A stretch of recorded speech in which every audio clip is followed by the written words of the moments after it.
தமிழுக்கு நிகர் தமிழே, தமிழனுக்கு நிகர் எவரே. 2 அடியில் நம்மால் எதுவும் செய்ய இயலாது என்று எண்ணும் மனிதனிடத்தில் 2 அடி குரலில் எதையும் நம்மால் செய்ய முடியும் என நம்பிக்கையை ஊக்குவித்தது திருக்குறள். வணக்கம் குழந்தைகளே. வணக்கம் பகலவன் ஐயா.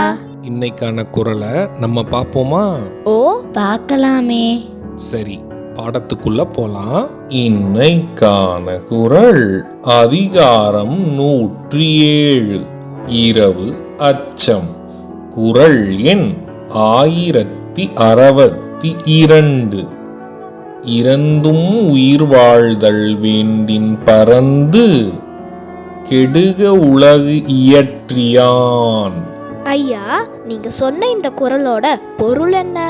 இதற்கான பொருள், பிச்சை எடுத்துத்தான் உயிர் வாழ வேண்டும் என்ற ஏற்பாட்டை ஆண்டவனே உண்டாக்கி இருப்பான் என்றால், அப்படிப்பட்ட நிலையுள்ள உலகை படைத்த ஆண்டவனே பிச்சை எடுத்து அலைந்து கெடுவான். இதுக்கு ஒரு உதாரணம் சொல்லுங்களேன். இதற்கான உதாரணம், உலகில் அனைவரும் யாசகம் வாங்கித்தான் உயிர் வாழ வேண்டும் என்ற சூழல் வந்தால், உலகை படைத்தவனே யாசகம் கேட்டு அலையும் நிலை ஆகிவிடும்.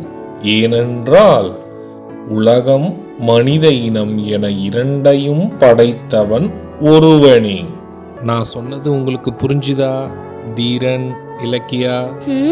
நல்லா புரிஞ்சுது ஐயா. இனி இந்த குறள் எங்களுக்கு மறக்கவே மறக்காது. சரி பசங்களா, நாளைக்கும் இதே மாதிரி சுவாரஸ்யமான குறளை பார்ப்போம்.